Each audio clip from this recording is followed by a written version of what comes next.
The most expensive fighter jets in the world are losing to drones that cost less than a car, and it's happening right now in the skies over Ukraine.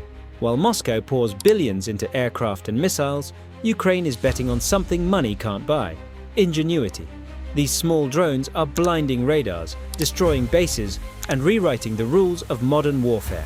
Today, we're going to show you how the impossible happened, and why air superiority will never be the same again. Ukraine learned that striking isolated targets is useless if the enemy's backbone remains intact. The strategy we have seen, used in the operations that culminated in 117 drones, first targets sensors, command centers, and launchers. Reconnaissance drones map radar sweeps and identify command nodes. Decoy drones force systems to switch on their emitters. When the enemy reveals itself, waves of cheap, long-range attackers converge to cut communications, burn antennas, and destroy launchers before the system can reorganize. That detect bait and eliminate cycle reduces Russian situational awareness and prevents an integrated air defense from coordinating effective responses. At the same time, Ukraine has scaled up use of longer-range platforms to hit strategic targets inside Russian territory. Airbases, hangars, and parked aircraft became legitimate targets. Striking missiles on deck and runways creates cascading effects. It delays takeoffs, forces dispersals, and provokes logistical panic, and it compels Russia to spend time and resources dispersing expensive assets, weakening the defensive envelope. Visually verified counts compiled by groups such as Oryx confirm that Russian losses are not limited to low-value vehicles and aircraft. Records show damage and destruction of high-category systems, which helps quantify the real impact of these persistent campaigns and demonstrates that constant pressure erodes high-cost, strategically important material. But the structural point is different.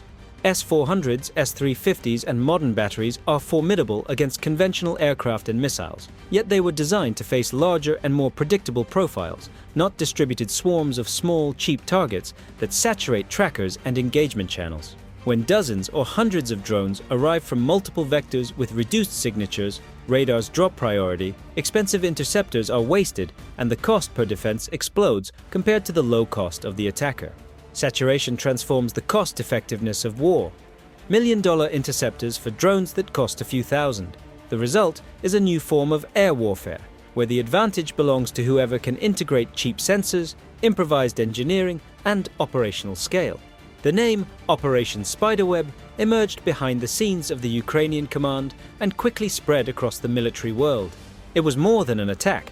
It was a demonstration of reach, coordination, and audacity unlike anything seen in modern history. For the first time, a country without air superiority managed to strike, almost simultaneously, targets thousands of kilometers away, deep inside the territory of the world's largest nuclear power.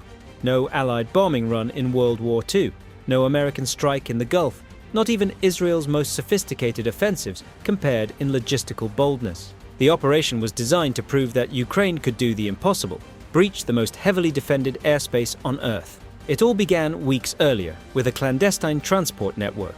Hundreds of electronic components, batteries, and combat payloads were disassembled and smuggled through civilian routes, crossing borders and being reassembled inside Russian territory by operational cells specially trained for this mission. The goal was simple and brutal: attack from within. Instead of risking long flights from Ukrainian soil, 117 FPV drones were launched directly from civilian trucks, camouflaged in Russian forests and agricultural depots. Each vehicle carried between 3 and 6 drones, programmed with autonomous routes and synchronized through encrypted GPS coordinates. The mass launch created what analysts called a moving cloud of targets, a swarm that confused radars and overloaded defenses. By the time the first Russian radar detected the movement, it was already too late. The attack was underway across 5 different time zones. The scale of the offensive was unprecedented. 5 strategic airbases were hit, stretching from western Russia all the way to Siberia, more than 4,000 kilometers from the Ukrainian border. Confirmed targets included Engels and Olenia, home to Russia's strategic bomber fleet, as well as installations in Kursk, Murmansk, and Novosibirsk. Each base housed long-range aircraft such as the Tu-95 Bear and the Tu-160 Blackjack, responsible for missile attacks on Ukrainian cities. At dawn, satellite images revealed craters, destroyed hangars, and columns of smoke visible for miles. The shock was immediate. Never, since the start of the war, had Moscow admitted to such simultaneous damage at high-security installations. Sources close to Ukrainian intelligence claimed that up to one-third of Russia's strategic bomber fleet was damaged or rendered inoperable during Operation Spiderweb. Even without official confirmation, geolocated videos and footage of hangar fires reinforced the magnitude of the strike.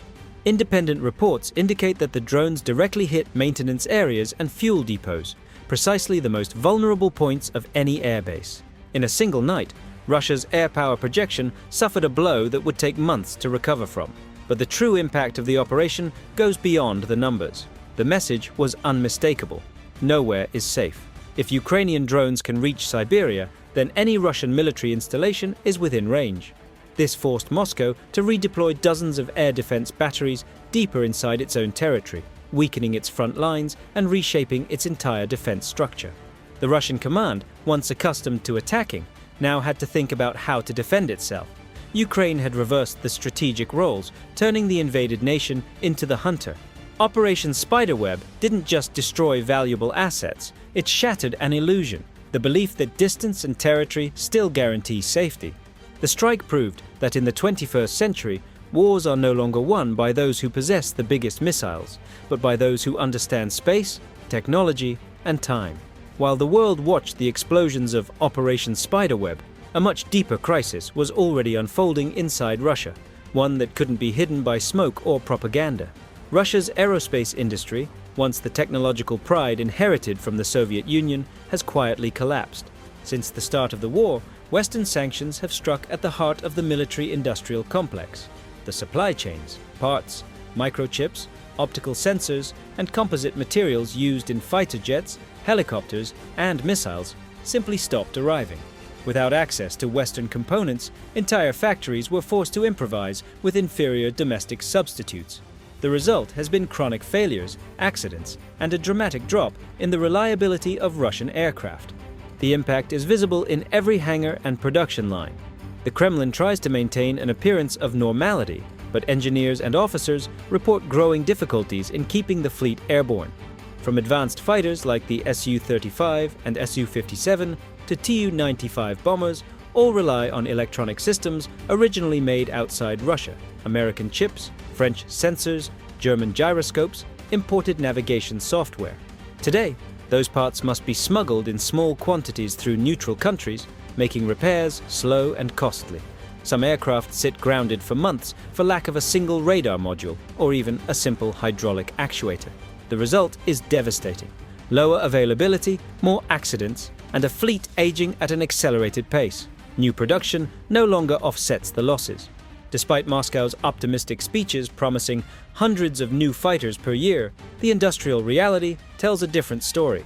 In 2024, Russia managed to produce fewer than 40 combat aircraft, and according to independent reports, it lost more than twice that number in the war in Ukraine alone. For the first time since the 1990s, the country is losing aircraft in combat faster than it can replace them. Operational wear, combined with a shortage of parts and technological isolation, has turned the Russian Air Force into an increasingly fragmented structure, with bases full of planes that can't take off. But perhaps the deepest blow is human. Since 2022, thousands of skilled engineers and technicians have left the country in search of work abroad, many of them now employed by the same Western industries that produce the components Russia can no longer import. The shortage of qualified labor affects not only the civilian sector, but also the military one.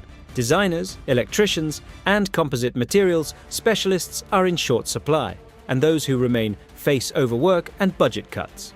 The average age in United Aircraft Corporation factories has surpassed 50, and younger generations are not entering the industry in sufficient numbers. The result is a cruel paradox: a military power unable to sustain its own war machine. Russia, which for decades dominated the skies and sold aircraft across the globe, now struggles just to keep its own flying. And this industrial fragility isn't just a statistic, it's the backdrop for the strategic turning point that Ukraine has learned to exploit. While Moscow watches its factories grind to a halt, Kyiv is doing the opposite. It's accelerating. In the chaos of war, Ukraine has turned necessity into a driving force for innovation. In less than 2 years, the country has built one of the most dynamic drone industries on the planet. What began as small improvised workshops in basements and garages has now become a nationwide production network, an ecosystem that manufactures everything from micro-reconnaissance drones to long-range munitions capable of flying hundreds of kilometers. Every week, new models appear on the front line, each adapted to specific needs. Drones that resist electronic interference, that fly at night, or dive against armored vehicles with pinpoint precision. The secret lies in the decentralized model. Ukraine doesn't rely on massive factories, but on a web of more than 500 suppliers, startups, and independent workshops connected through the Ministry of Digital Transformation. It's a fluid system, capable of innovating and fixing flaws in real time. When a drone crashes in the field, teams collect the wreckage, analyze the data, and within days, an improved version is already flying.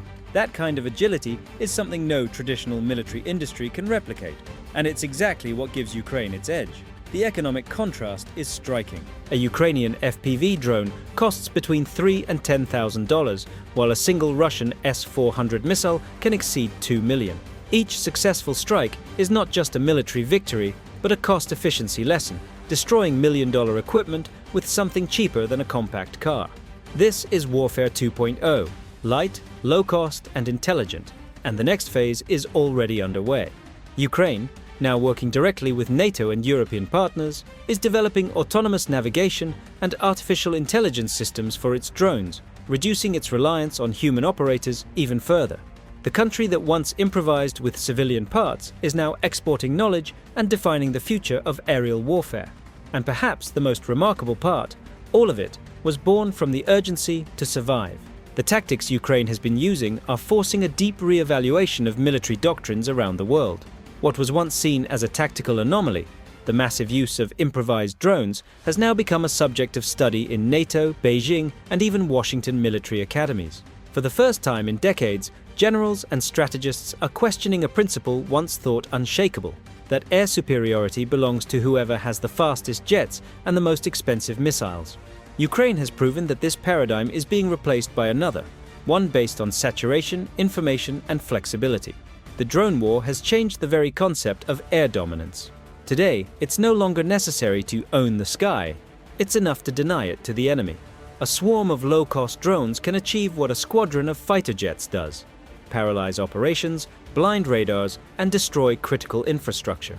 This decentralization of air power levels the battlefield, allowing smaller nations to challenge far richer powers. And that effect is already beginning to appear elsewhere on the planet.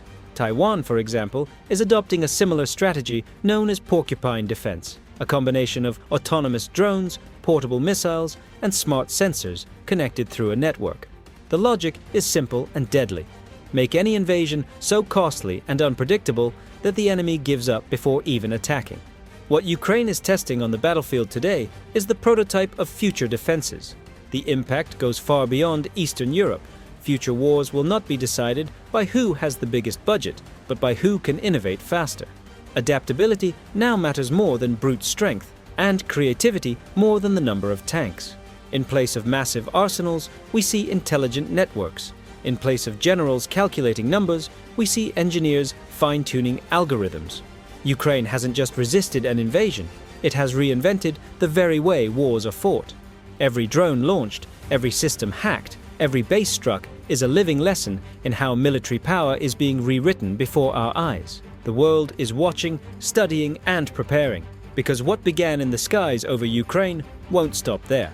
A new era of warfare is being born, and anyone who fails to understand it has already lost before the first shot is fired. Ukraine has shown the world that innovation beats power.